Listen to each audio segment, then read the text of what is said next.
Salut et bienvenue dans mon garage. On continue cette série de vidéos sur tout ce qui est solutions et stratégies pour les pannes de courant et bien évidemment les blackouts.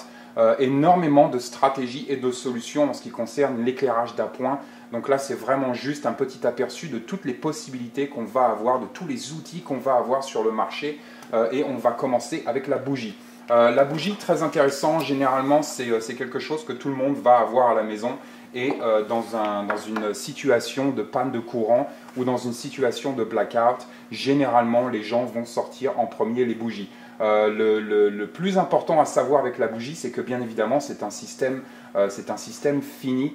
Notre niveau d'autonomie va tout simplement être gouverné par le nombre de bougies qu'on va avoir, par la taille de nos stocks. Le gros avantage des bougies, par exemple, on a ces paquets-là chez Ikea. Ikea, c'est vraiment un des magasins survivalistes par excellence. On peut trouver énormément de choses.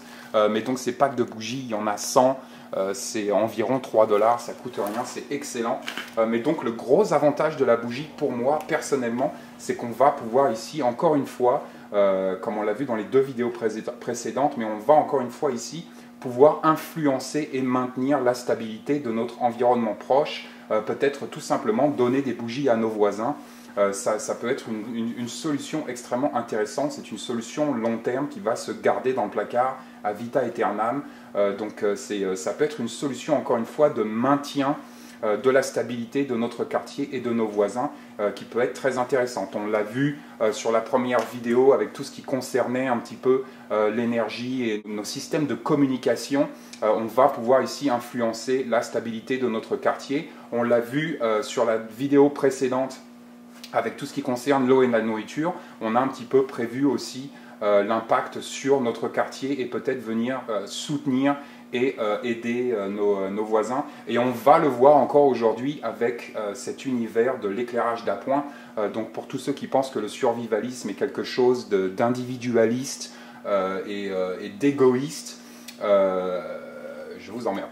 Donc la bougie, extrêmement intéressante pour moi. Encore une fois, ça va un petit peu dépendre ici de la taille de vos stocks, mais ça peut être un système très intéressant à avoir à la maison. Encore une fois, tous ces systèmes, pour moi, on va ici parler de complémentarité des systèmes et solutions. Je ne vais pas me reposer sur un seul système pour mon éclairage d'appoint, mais je vais avoir une multitude de systèmes qui vont venir m'apporter de la redondance et bien évidemment de la résilience et venir supporter et maintenir la stabilité de mon quartier et de mon environnement proche. Donc après la bougie, on va passer à la lampe à pétrole. La lampe à pétrole, c'est un système très intéressant, bien plus intéressant en fait que la bougie, en tout cas pour le domicile. Tout simplement, on va ici être capable de réguler la nature de la flamme et donc son output, comme on dit en anglais. Mais donc, système très intéressant. Bien évidemment, le gros défaut de la lampe à pétrole, c'est qu'on va ici être totalement dépendant de son carburant, en l'occurrence, donc du carburant pour les lampes à pétrole. Je ne sais pas comment on appelle ça, en français en tout cas. Mais donc on va être complètement dépendant de son carburant, mais encore une fois, on parle ici de complémentarité des systèmes. C'est peut-être pas un système long terme, c'est peut-être un système court terme, comme avec la bougie, mais ça va nous donner une résilience et une autonomie, soit de quelques jours, soit de quelques semaines, soit de quelques mois. Ça va ici dépendre de la taille, encore une fois, de vos réserves. C'est un petit peu comme avec les bougies, mais donc extrêmement intéressant comme système. C'est vraiment un système pour nous en tout cas. On vit à la montagne, on est en altitude, on a énormément de vent, de tempêtes de neige et ainsi de suite. Donc on perd l'électricité assez souvent et c'est vraiment un des systèmes que je sors en premier. Donc ça peut être très intéressant.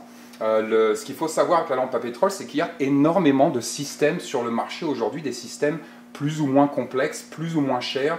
Personnellement, ce qui marche pour moi, c'est le système le moins cher possible, c'est-à-dire une lampe à pétrole traditionnelle qui va avoir un réservoir pour son carburant et on va tout simplement tremper une mèche dans ce carburant et ça va nous donner de la lumière. Donc pour moi, c'est vraiment le système le plus simple. Je les achète pour 5 $ à Walmart.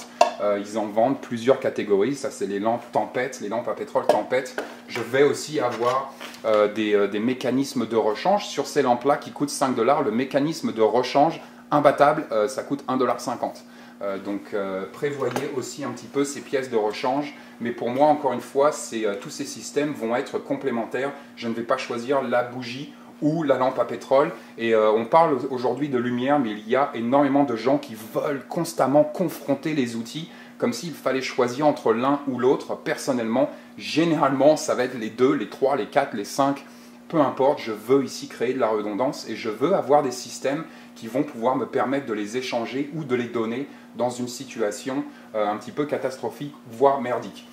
Donc pour moi, la bougie et la lampe à pétrole, c'est des systèmes complémentaires.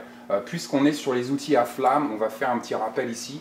On l'a vu par exemple avec l'ouragan Sandy à New York, il y a eu une augmentation bien évidemment du risque d'incendie et il y a eu une augmentation des incendies au domicile, tout simplement parce que les gens ont sorti les bougies, surtout les bougies. Pas beaucoup de gens sortent les lampes à pétrole, mais beaucoup de gens ont sorti les bougies et bien évidemment à chaque fois il y a une augmentation du risque d'incendie.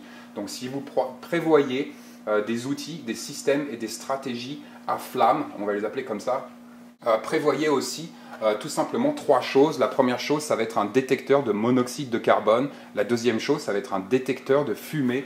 Et la troisième chose, ça va être bien évidemment un extincteur d'incendie. Donc je dois faire une vidéo, ça fait 3 ans que je dois faire une vidéo sur les extincteurs d'incendie et on va la faire. Donc si vous prévoyez ces systèmes à flamme, prévoyez aussi des stratégies et des solutions de réduction du risque d'incendie. Puisqu'on est sur les systèmes à flamme, on va passer un petit peu sur les systèmes électriques et on en a vu déjà quelques-uns en vidéo sur ma chaîne. Par exemple, la lampe frontale, c'est vraiment un système exceptionnel. On va pouvoir ici, par exemple, préparer à manger, faire toutes ces tâches où on doit utiliser un petit peu nos 2 mains. Donc c'est vraiment un outil pour moi essentiel quand on parle d'éclairage d'appoint dans une situation de panne d'électricité ou de blackout. On a d'autres systèmes, on devrait tous avoir une lampe torche à la maison. Ça c'est les Live Gear, j'adore les Live Gear.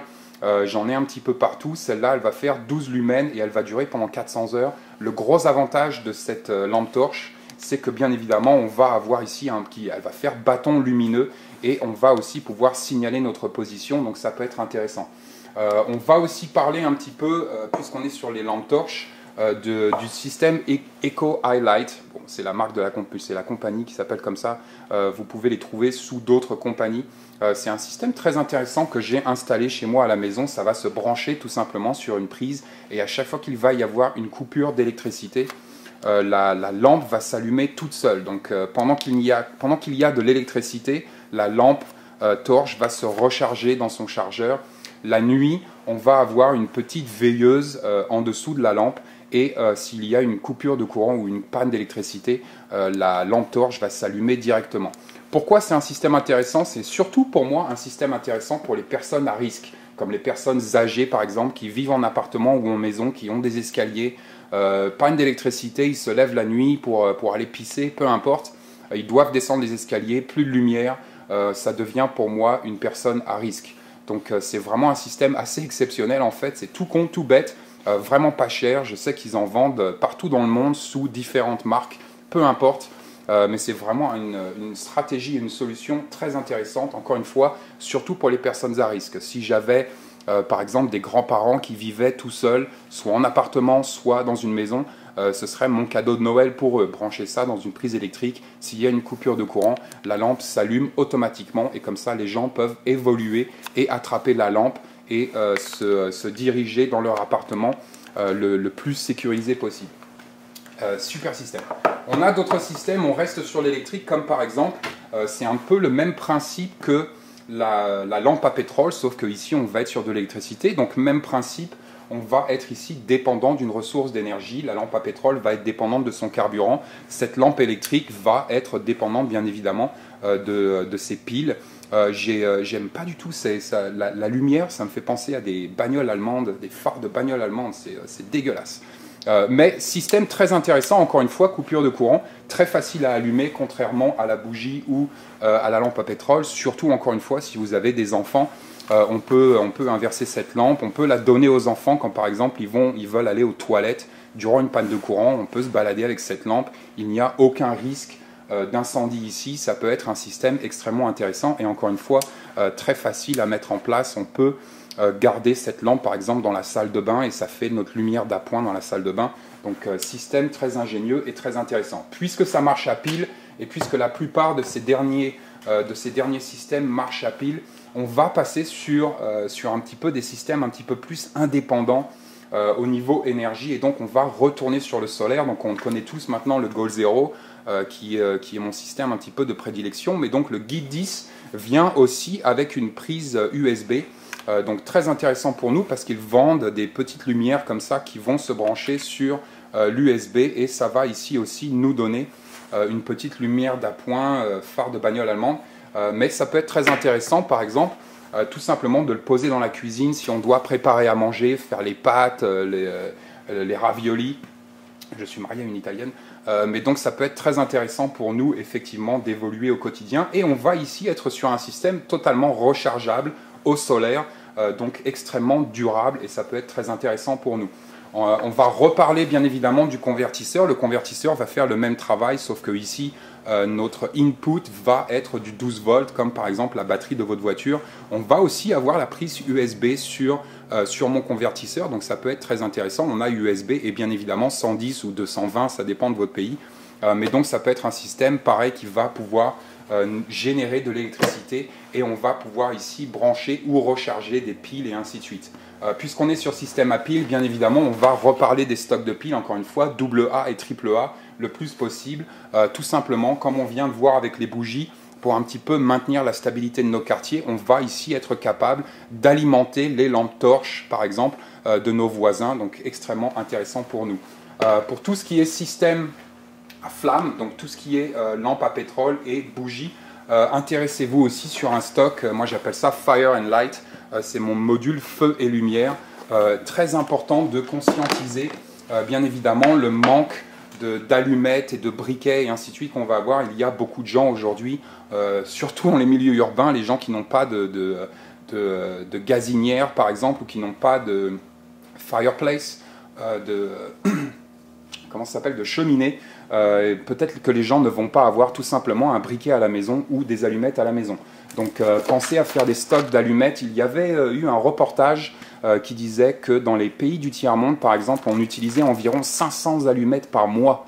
Donc c'est assez énorme, encore une fois, pour bien évidemment allumer nos lampes à pétrole, allumer nos bougies, commencer un feu, toutes ces choses-là, et aussi allumer tous nos systèmes qu'on a vus dans la vidéo précédente, c'est-à-dire réchaud à gaz et ainsi de suite. Donc cette statistique de 500 allumettes par mois est assez impressionnante. Donc à prendre en compte. Donc j'ai bien évidemment des stocks d'allumettes, des stocks de briquets Bic. Encore une fois, c'est super simple de donner à notre voisin, de contribuer à cette stabilité du voisinage, et aussi penser à j'aime bien les gros paquets d'allumettes, mais j'aime aussi les tout petits paquets d'allumettes. Encore une fois, très, très intéressant pour nous, pour tout simplement donner à nos voisins durant une panne d'électricité. Donc voilà un petit peu pour l'éclairage d'appoint. La bougie, c'est vraiment excellent. Tout le monde devrait avoir des bougies à la maison. Encore une fois, ça peut servir, mais ça peut aussi servir à nos voisins, extrêmement important. La lampe à pétrole, pour moi, c'est vraiment un incontournable. Il y a énormément de systèmes sur le marché. Pour moi, le moins cher et le plus simple, ça reste le meilleur. Tous les systèmes électriques peuvent être très intéressants. Encore une fois, on est ici dépendant, bien évidemment, d'une ressource énergétique, mais on a des solutions comme par exemple le convertisseur ou le Goal Zero sur du solaire. Stay safe.